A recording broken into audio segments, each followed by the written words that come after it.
Imana ishimwe cyane kandi Imana ihabwa icyubahiro. Iyo ni korali Jovajire yereka, hanyuma baratubwiye ngo ntabwo tuzayoba inzira tuzagerayo. Imana izatujya imbere, Imana izatuyobora. Kandi nibyo koko, Imana turangaje imbere muri urugendo twatangiye. Ntabwo tuzayoba inzira, iratuyoboye kandi izatugezayo amahoro. Ntabwo izemera ko tugwa mu butayu, nizemera ko tugwa muri iyi si, izatujyana mpaka tugeze muri Siyoni yo mu ijuru. Imana rero nihabwa icyubahiro, Imana nishimwe. Korali Jovajire, Imana ibahe imigisha mu izina rya Yesu.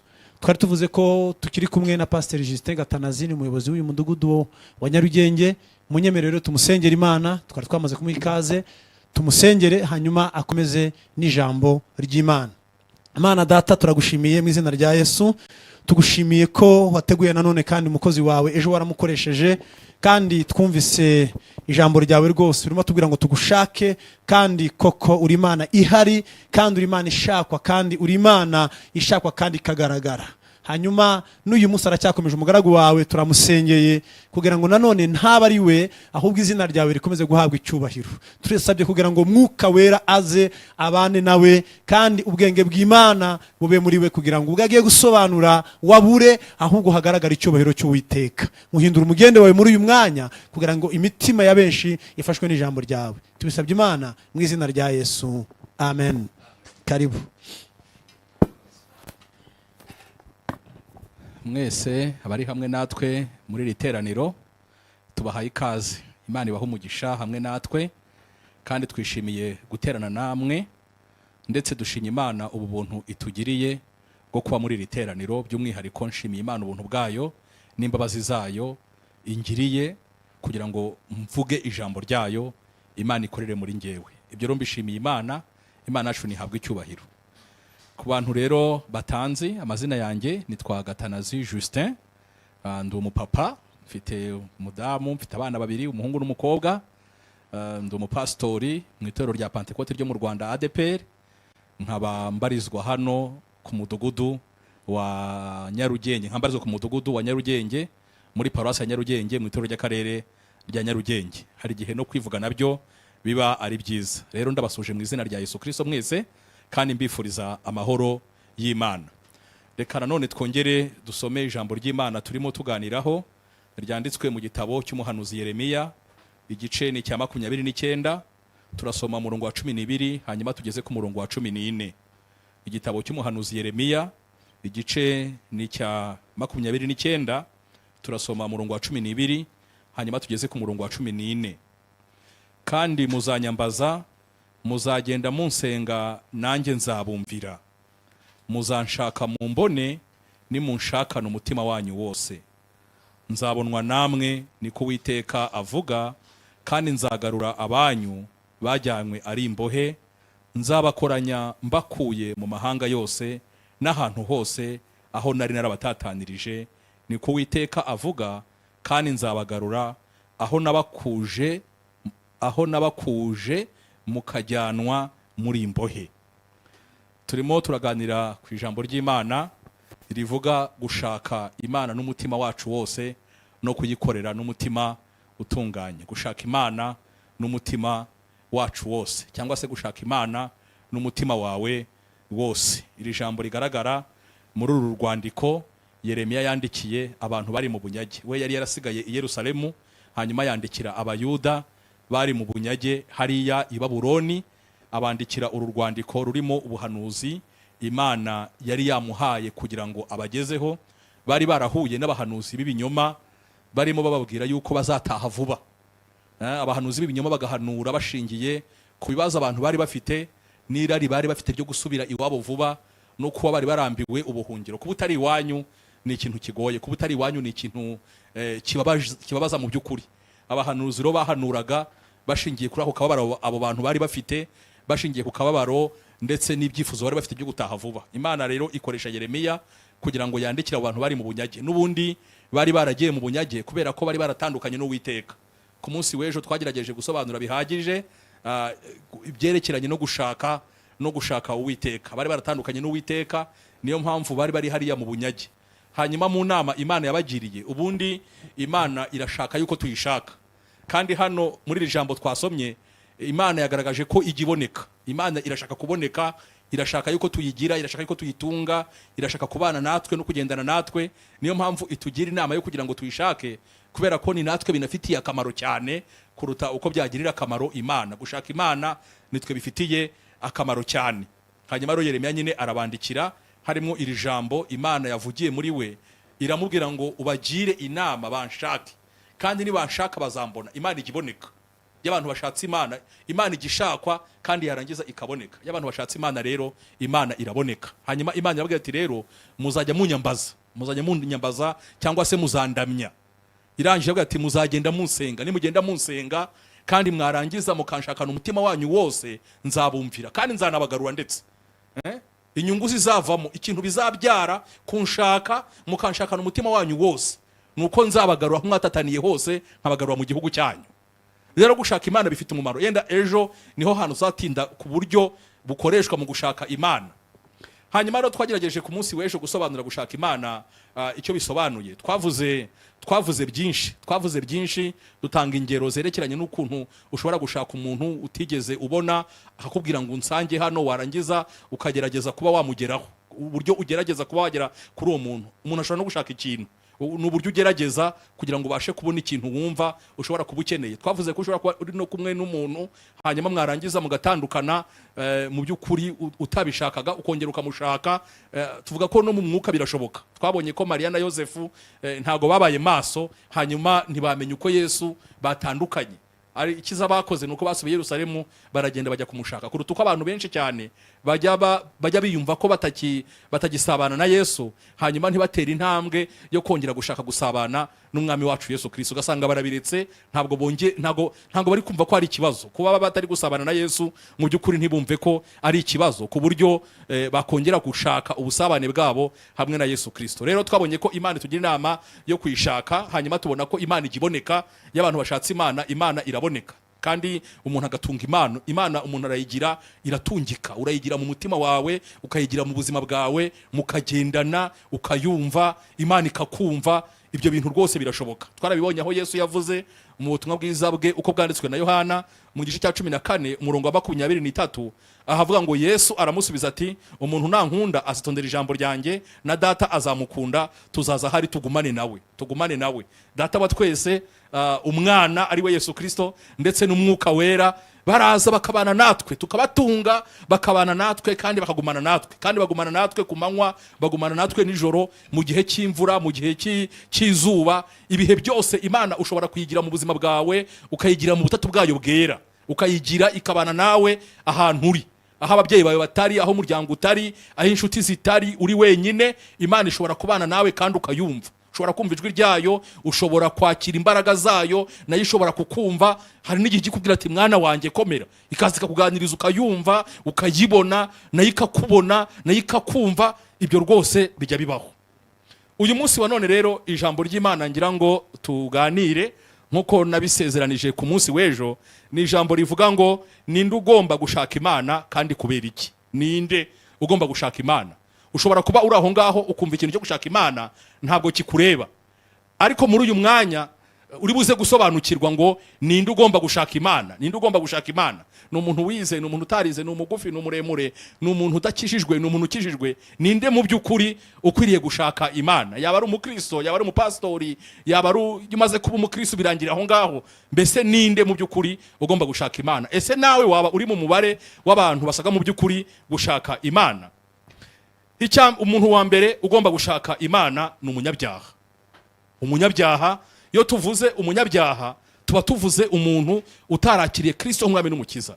Tuba tuvuze umuntu utarihannye, utarigeze aho Imana ikaze mu buzima bwe. Uko yavutse niko ameze, nuko yabayeho. Imana ntabwo ayizi, ntiyigeze yakira Kristo nk'umwami n'umukiza mu buzima bwe, ntiyigeze yakira Imana mu buzima bwe, ntiyigeze yihana ibyaha bye, ntiyigeze akurikira Kristo, ntiyigeze yakira umwuka wera, ntiyigeze abatizwa mu mwuka wera, ntiyigeze agendana na Yesu Kristo. Ni umuntu wabayeho gutyo utagira Imana mu buzima bwe. Bibiliya igaragaza ko uyu muntu akomeje kumera gutya, yarangiza agapfa cyangwa se impanda ikavuga azarimbuka kandi ajye mu muriro w'iteka ryose. Uyu muntu umeze gutya, uyu muntu twise umunyabyaha. Ijambo turimo tuganira uvuga ngo ninde ugomba gushaka Imana kandi kubera iki agomba kuyishaka. Urumva uyu munyabyaha azarimbuka. Uyu munyabyaha azarimbuka.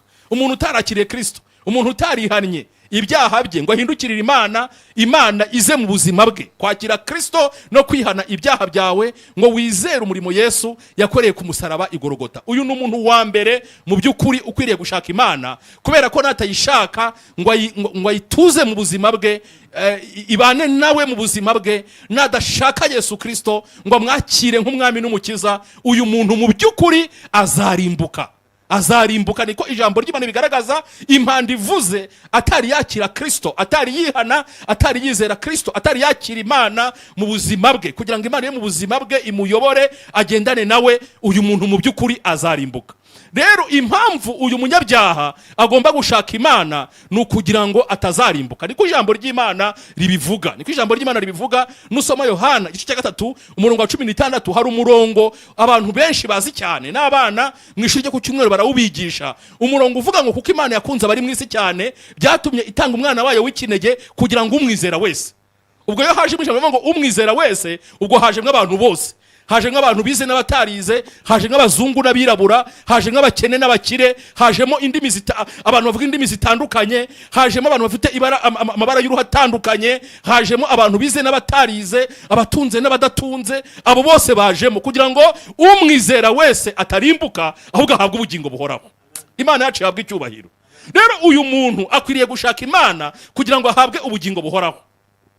Kandi gushaka Imana bifite igihe bizarangirira. Niyo mpamvu ubona ijambo ry'Imana mu gitabo cy'umuhanuzi Yesaya mu gice cya 55 umurongo wa 3 kugeza kwa 7 haravuga ngo nimushaka Uwiteka bigishoboka ko abonwa, nimumwambaze akiri bugufi. Umunyabyaha nareke ingeso ze, ukiranirwa nareke ibyo yibwira, agarukira Uwiteka nawe aramugirira ibambe, agarukira Imana yacu kuko izamubarira rwose pe.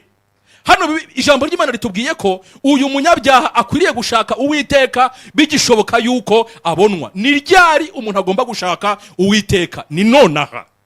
Igihe ugomba gushaka Uwiteka ntabwo ari ibintu uzashyira muri planification ngo ubishyire umwaka utaha, warangije segondere, warangije kaminuza, ngo waramaze gushaka, waramaze kubona amafaranga, waramaze kubona akazi. Oya, igihe cyo gushaka Uwiteka ni nonaha.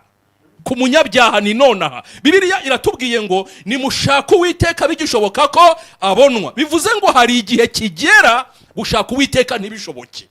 Urugero naguhereza, hari igihe umuntu akora impanuka agahita yinjira muri koma izahita imwinjiza mu rupfu, bikaba birarangiye. Igihe rero ukiri guhumeka nicyo gihe cyawe cyo gushaka Uwiteka. Imana yacu nitugirire neza cyane. Ntabwo tuzi igihe impanda izavugira y'umwami wacu Yesu Kristo. Impanda izadutungura. Ubushize twaganira kuyoboka kwa Yesu Kristo mu buryo buhagije. Hari igihe abantu bagira ngo bafite igihe. Satani akunda kutubeshya tukagira ngo dufite igihe, hari igihe utandukana n'umuntu kumva ngo byarangiye mu mpanuka y'imodoka cyangwa se y'indege cyangwa se y'ubwato, mwari muri kumwe, mwari muvugana, cyangwa se muri pisine. Hari n'igihe abantu bagwa hasi bagapfa bakitaba Imana. Igihe cyo gushaka Imana ni iki ngiki. Igihe cyo kwihana ni iki ngiki. Igihe cyo kwezwa ni nonaha. Ntabwo ari nimugoroba, ntabwo ari kera, ahubwo ni nonaha. Umunyabyaha, umuntu utarakira Kristo nk'umwami n'umukiza, ahagaze mu rupfu. Niko ijambo ry'Imana rigaragaza ko umuntu utarizera Yesu Kristo nk'umwami n'umukiza amaze gucirwaho iteka. Iyo amaze kwizera Kristo nibwo akira gucirwaho iteka. Umuntu rero wa mbere tubonye aha ngaha ugomba gushaka Yesu Kristo ni umuntu w'umunyabyaha, umuntu utarakira Kristo nk'umwami n'umukiza. Iyo usomye ubutumwa bwiza bwa Yesu Kristo ko bwanditswe na Luka igice cya 19 umurongo wa mbere kugeza kwa 10 uhasanga umugabo wakoze ibintu bishimishije, washatse Imana mu buryo bushimishije. Uwo mugabo yitwa Zakayo. Abantu benshi baramuzi, abantu benshi baramuvuga. Icyo abantu benshi bamuziho ni ubugufi. Niyo kintu abantu bakunda iyo umuntu njya kubona n'abantu bagufi, abantu bakunda kwita ngo ni Zakayo. Ugasanga umuntu bamwise Zakayo ngo ni ukubera ko ari mugufi. Uyu mugabo yashatse Imana mu buryo bushimishije. Ni urugero rwiza mu gushaka Imana. Yari umunyabyaha, atizera Yesu, atarakire Kristo nk'umwami n'umukiza, arangije yumva amakuru ya Yesu. Zakayo amaze kumva amakuru ya Yesu, muri we yumva inyota irazamutse yo gushaka Yesu Kristo. arangije aragenda agiye kumureba ngo ajya kumushakira ahantu Yesu yanyuraga. Ikibazo yaje kugira ikibazo cy'uko yari mugufi adashobora kureba Yesu, kandi Yesu ari mu bantu benshi, kandi abantu benshi bari bakikije Yesu, ariko twese Yesu aratuzi. Haragakora sijya numva kavuga ngo iratuzi izi n'amazina yacu.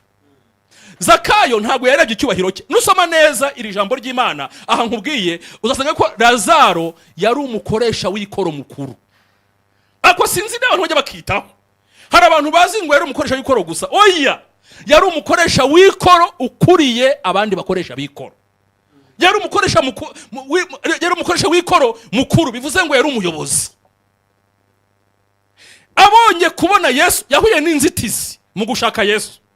Hari igihe abantu bahura n'inzitizi mu gushaka Yesu, birashoboka, ariko ntuzemere ko izo nzitizi zikubuza kwakira Kristo nk'umwami n'umukiza. Bijya bibaho abantu bashobora guhura n'inzitizi y'idini, indini ikamubera inzitizi, birashoboka.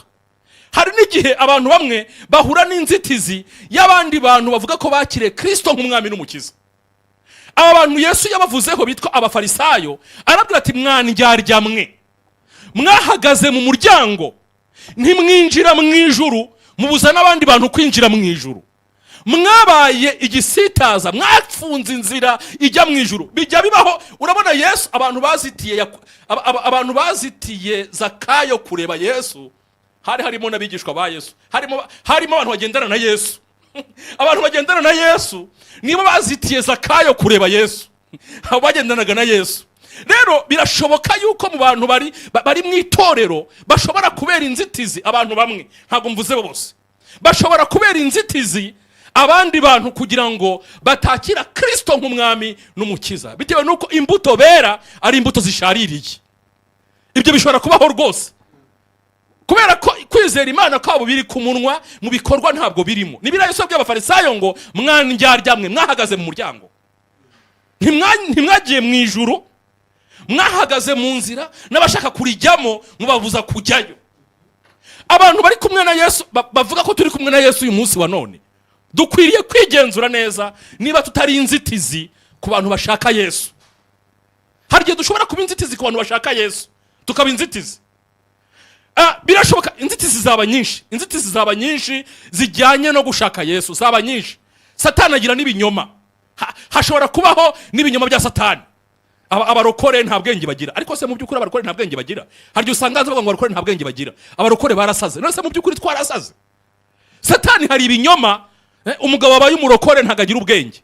Kugira ngo ube umugabo ugomba kwicara mu kabare ugasangira na bagenzi bawe. Waba umugabo se ugataha kare ukabibaye mu rugo, ariko reba ingo z'abasinzi zisenyutse zingana iki, kandi bari kwita ngo n'abagabo. Bari kwita ngo n'abagabo. Hari ibinyoma bya Satani bigenda bizenguruka hanze, bibuza abantu kwizera Yesu Kristo. Inzitizi zaba nyinshi. Zakayo naramukunze cyane, we yahuye n'inzitizi, arangije ntiyemera ko zimuzitira kureba Yesu, yigukuna kuraho inzitizi. Mwene data, nubwo uri guhura n'inzitizi mu bijyanye no gushaka Imana, nubwo uhura n'inzitizi mu bijyanye no kwakira Kristo nk'umwami n'umukiza, ntukwiriye kwemera ko inzitizi zikubuza kwakira Yesu nk'umwami n'umukiza. Zakayo yisunze igiti cyitwa igiti cy'umuvumo. Si igiti cyiza, sinzi niba mukizi, ariko abanyarwanda benshi barakizi. Igiti cy'umuvumo ni igiti gikunda kwamo ibinyabwoya, gikunda kugira n'amakakama, ntabwo ari igiti cyiza. Arangije akemura inzitizi, yurira igiti cy'umuvumo kugira ngo arebe Yesu. Yesu kubera ko yari Imana, yahise abona ko hari umuntu uri kumushaka cyane. Yahise abona ko hari umuntu uri kumushaka cyane. Imana, niyo ushatse Imana n'umutima wawe wose, Imana imenya kuri kuyishaka, nawe yarangiza ikazi kaboneka. Ikazi kakwihishurira, ikazi kakwiyereka. Kuko Imana yavuze hara muri Yeremiya, yavuze ngo nimunshaka ngo muzambona, ngo nimunsenga nzabumvira, ngo ariko nimunshakana n'umutima wanyu wose. Imana ntabwo ikunda indyarya. Imana ntikunda indyarya. Hari igihe umuntu aririmba bitamufasheho, akavuga ijambo ry'Imana bitamufasheho, agasenga bitamufasheho, akaramya bitamufasheho. Oya, ntabwo Imana ikunda indyarya. Wibuke Yesu anigisha aya mategeko abiri akomeye, yaravuze ngo ukundishe Uwiteka Imana yawe umutima wawe wose, imbaraga zawe zose, ubwenge bwawe bwose. Imana ireba imitima yacu. Mu bintu byarakaje Imana ku Bisiraheli, yaranavuze ngo ubwoko bunshimisha iminwa, ariko imitima yabo ikamba kure. Imana iyo tuyishatse n'umutima wacu wose imenya ko turi kuyishaka, yarangiza ikitamurura, yarangiza ikatwihishurira, yarangiza ikatwigaragariza. Imana yacu nihabwa icyubahiro kubera ko itajya yihisha iteka, ahubwo Imana irihishura iyo yamenye ko uri kuyishaka, iyo yamenye ko uri kuyikenera. Imana yacu nihabwa icyubahiro. Yesu rero yari azi Zakayo, nubwo abantu batari bazi ko Yesu azi Zakayo. Yesu azi amazina yacu twese, azi ahantu dutuye, nta byacu atazi. Niko ijambo ry'Imana rivuga ngo ntabwo byari ngombwa yuko abwirwa iby'abantu, kubera ko iby'abantu Yesu yari abizi. Ibyacu byose Yesu arabizi, iby'abantu Yesu arabizi. Hanyuma Yesu, abantu batangajwe nuko bagiye kumva bumva hamagaye Zakayo. Byarabatangaje cyane.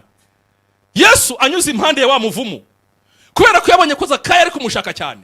Ikintu yakoze, yaravuze ngo Zakayo ururuka, amuhamagara mu izina.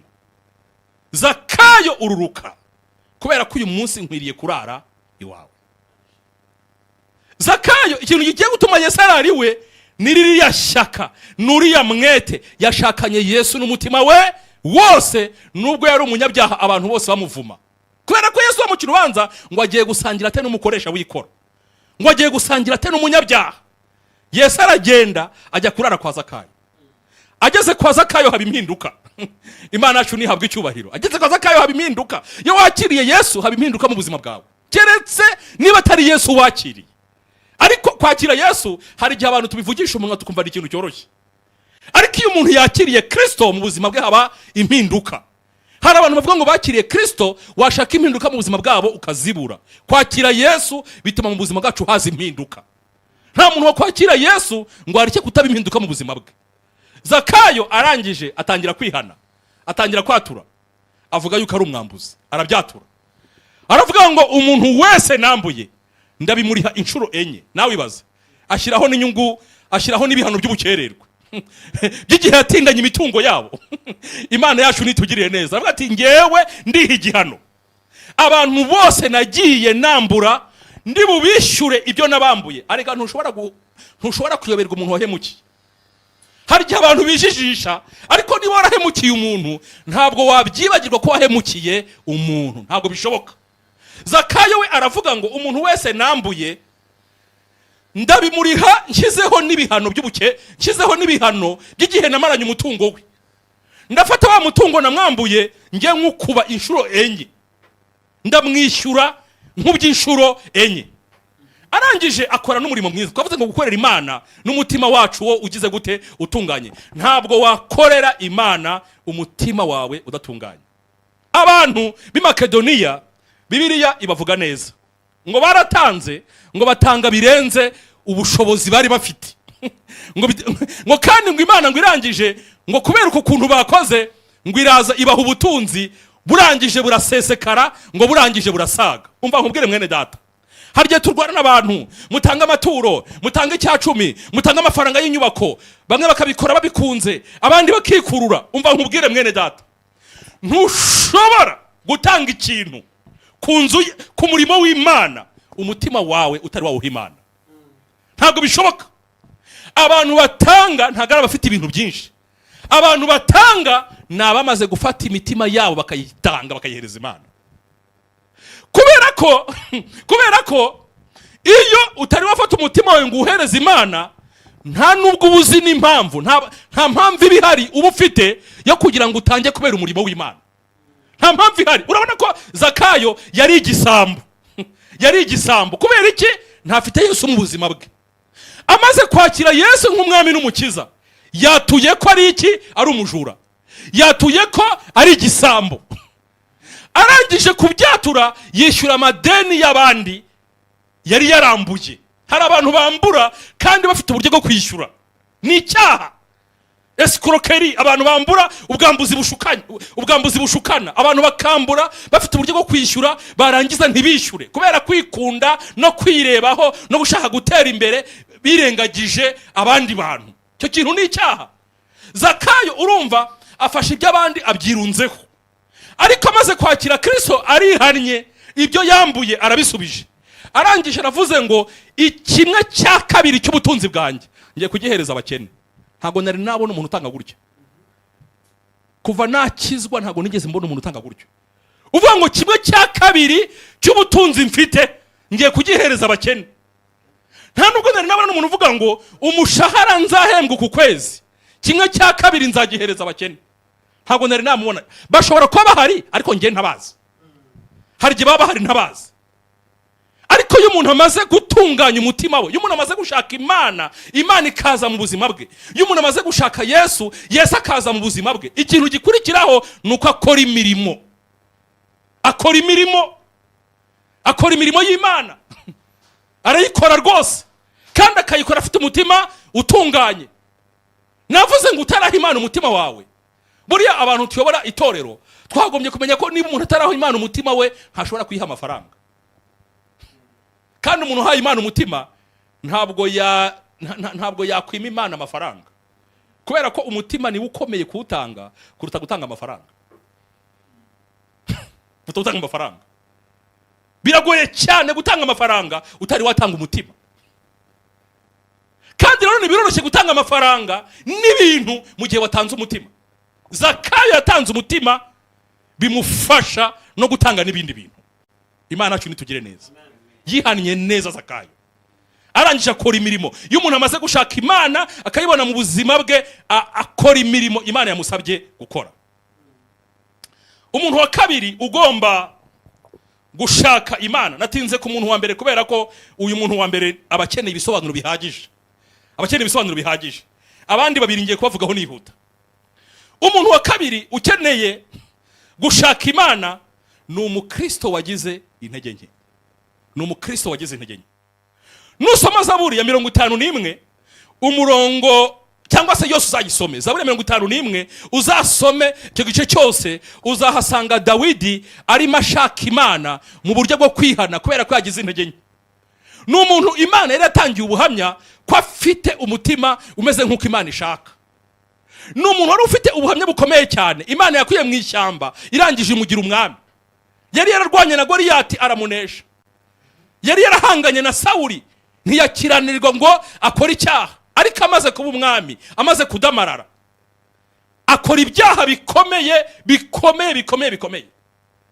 Yarasambanye, arabeshya, aragambana, arica, akora ibyaha akavuyo kenshi cyane. Imana imutumaho umuhanuzi Natani kugira ngo amubwire ibyaha yakoze.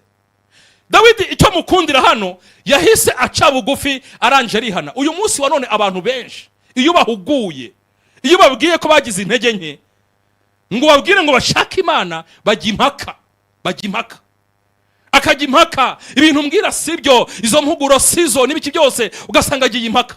Dawidi we ikintu yakoze, umuhanuzi Natani hari uburyo yaje nyine nk'uri gusanga umwami, aza mu bwenge bwinshi Imana yamuhaye, aza mu mbaraga nyinshi cyane.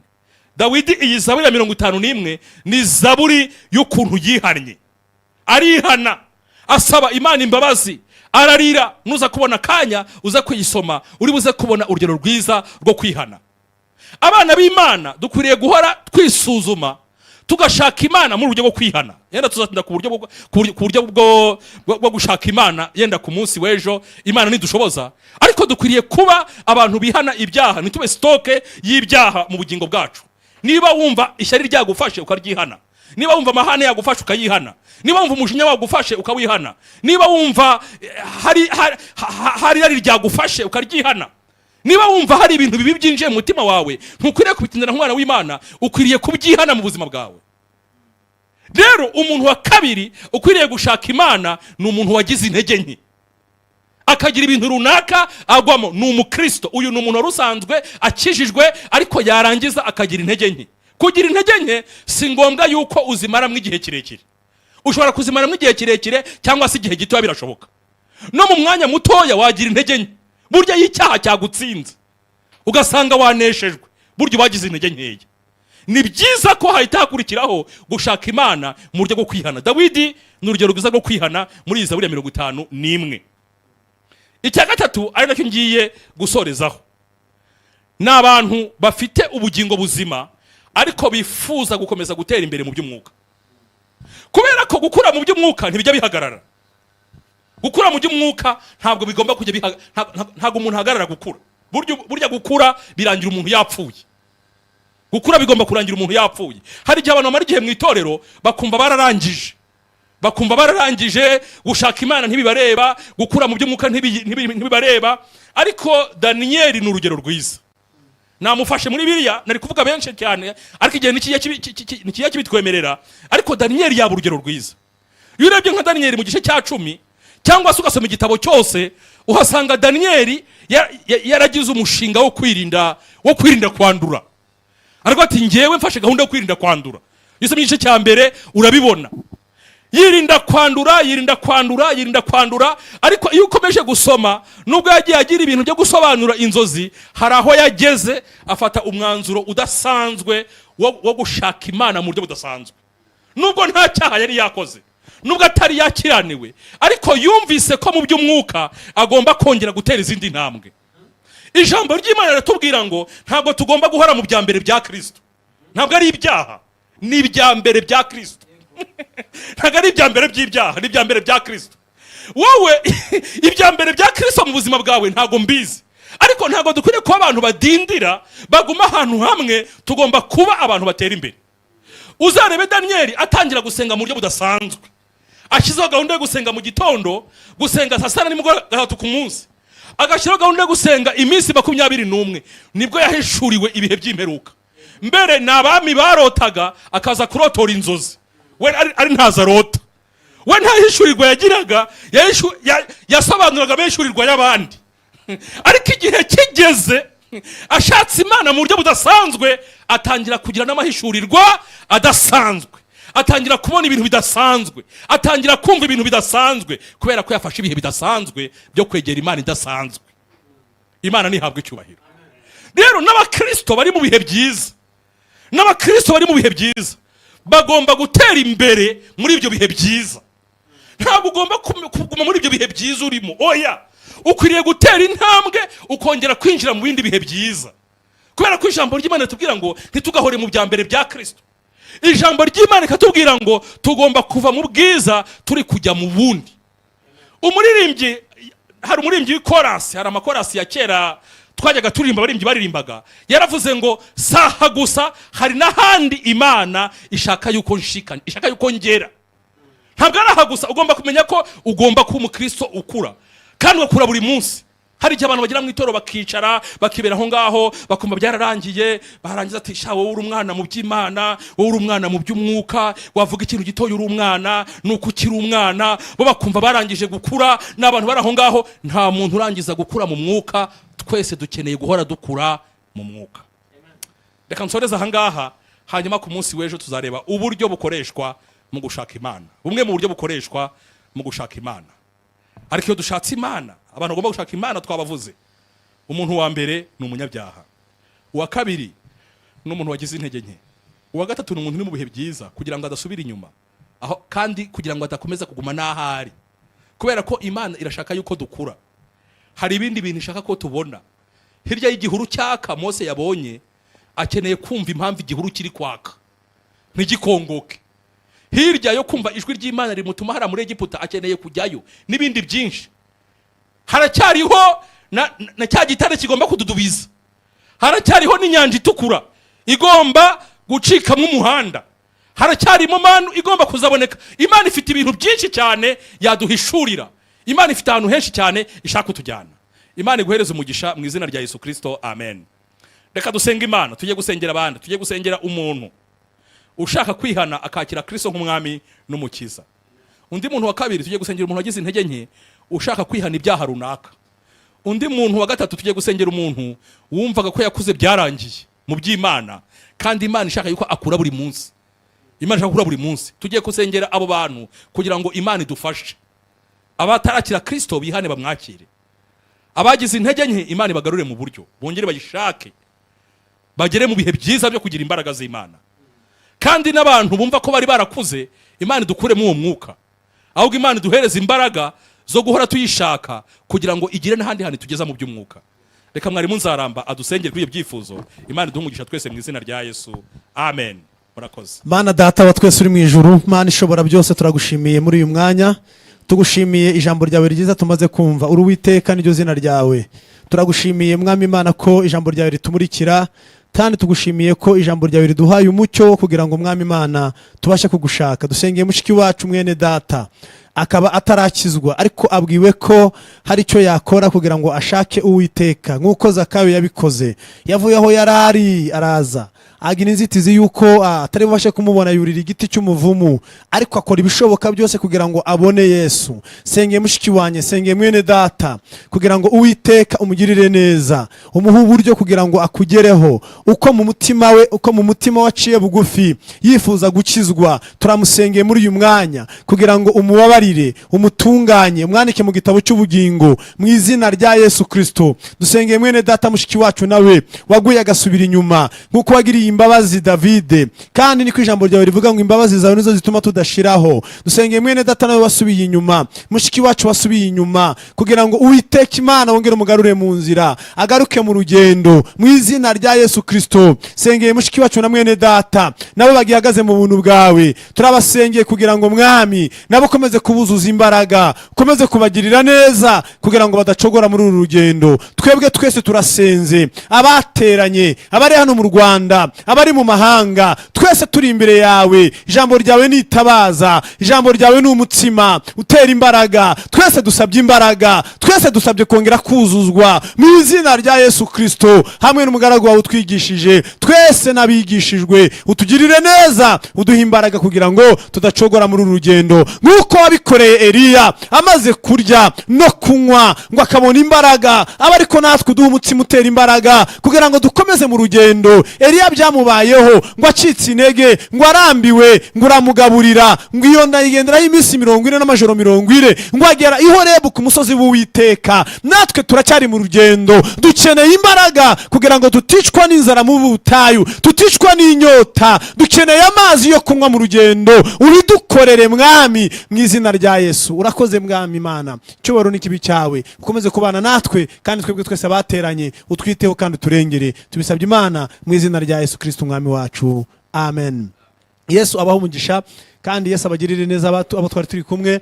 Pastor agiye kudusengera n'ubundi mukanya twe tunasoza, ariko abari muri tekinike badufashe kugira ngo dukomeze n'ubundi dukorera Imana mu buryo bwo gutanga amaturo n'icyacumi ndetse no gutanga amashimwe. Uko Imana yaguhereza umugisha, dukoresha beka, dukoresha banki populaire, amakonte murayabonye nari, hanyuma dutanga ndetse dukoresha na buriya buryo bwa momo pay, code niriya, hanyuma ugatangaho icyacumi, ugatangaho amaturo. Uko Imana iguhaye umugisha, kandi ibyo byose twabyumvise ko iyo abantu bamaze gukizwa bakorera n'Imana nk'uko Zakayo yabikoze, no gufasha abakene n'ibiriye. Amaze kwishyura abo yambuye, ngo mubisigaye ngo icyakabiri yagihaye abakene. Hanyuma nawe rero wasangira n'abakene ku mugisha Imana yaguhaye. Hanyuma dutanga n'imisanzu y'inyubako, kandi turimo turubaka rwose. Hano Nyarugenge turimo turubaka, mu mazone twarabikoze, ariko nawe uri inshuti y'umurimo w'Imana, uri inshuti y'abantu bashobora gushigikira umurimo w'Imana. Nawe aho uri hose ku isi ufite uburyo, nawe ufite umugisha Imana yaguhaye, nawe ushobora gushigikira umurimo w'Imana. Hanyuma tukubakira Imana mu gihe kigufi cyane, tukaba tubonye uburenganzira kugira ngo dukomeze dusengere mu nzu nshya, mu nzu nini nziza Imana yatwubakiye hano i Nyarugenge. Murakoze mwese rero, Imana ibahe imigisha. Reka pastor abasabira umugisha, abagiye gukorera Imana batanga n'ubundi aya maturo, aya cyacumi n'iyi misanzu yose twavuze, hanyuma aze gusengera n'abafite ibyifuzo, hanyuma twita tunasoza. Na hejo pastor azakomeza. Imana ibagirire neza. Data uhoraho, mu izina rya Yesu Kristo, amen. Tuguhimbaje ko bino bihe wabiduhaye byo kugira ngo twibuke ko tugomba kugushaka mu buzima bwacu bwa buri munsi. Yaba ari abantu batari bakira Kristo nk'umwami n'umukiza, kugira ngo bamenye ko bagomba kwakira Kristo nk'umwami n'umukiza, kugira ngo babishake. Hanyuma yaba ari abantu bagize intege nke, kugira ngo bagaruke mu nzira, bongere bihane, bongere bagire ibihe byiza kandi batere imbere. Yaba ari abantu bwiraga yuko bakuze mu by'umwuka, yuko barangije, kugira ngo mwami bongere bagushake, bongere batere indi ntambwe, bongere batere imbere, kubera yuko hari ibyo bashakaho. Hari ukuntu wifuza kubakoresha, hari ukuntu wifuza kubana nabo. Mwami ubidushoboze, uduhe iyo nzara, uduhe iyo nyota yo kumva tutarahaza ibyawe, twumve ko dukomeje kugira inzara, kubera ko hahirwa bafite inzara n'inyota yo gukiranuka, kubera ko aribo bazahazwa. Dusengeye abarwayi kugira ngo bakize muri aya masaha, dusengeye abafite ibibazo binyuranye kugira ngo mwami ubatabare mu bibazo bafite n'ibyifuzo bafite. dusabiye umugisha abantu bari gutanga amaturo n'icyacumi kugira ngo umurimo wawe ukomeze ukorwe. Dukomeje gusabira umugisha abantu bari gutanga amafaranga y'inyubako, abantu bari gutanga mu murimo wawe impande n'impande kugira ngo umurimo wawe ukorwe, utere imbere, waguke. Tubasabiye umugisha mu izina rya Yesu Kristo. Abari gufasha abakene tubasabiye umugisha. Mwami Imana yacu bagire neza. Komeza kubana natwe, ukomeze kuturinda. Ekipe tekinike yabanye natwe, uyihereze umugisha, wite ku byifuzo byayo. Mwarimo yoboye gahunda umuha umugisha hamwe n'umuryango we. Twese uduha umugisha, itorero ryawe uriho umugisha, u Rwanda uriho umugisha, abayobozi b'u Rwanda ubaha umugisha, isi yose bene natabateranye natwe, itorero ryawe ku isi uriho umugisha. Kandi twese Mwami Imana yacu utugiriye neza. Ukomeze uturinde, ukomeze ubane natwe mu izina rya Yesu Kristo umukiza wacu. Amen. Badushireho iyo ndirimbo ikomeze kudufasha mu izina rya Yesu. Amen.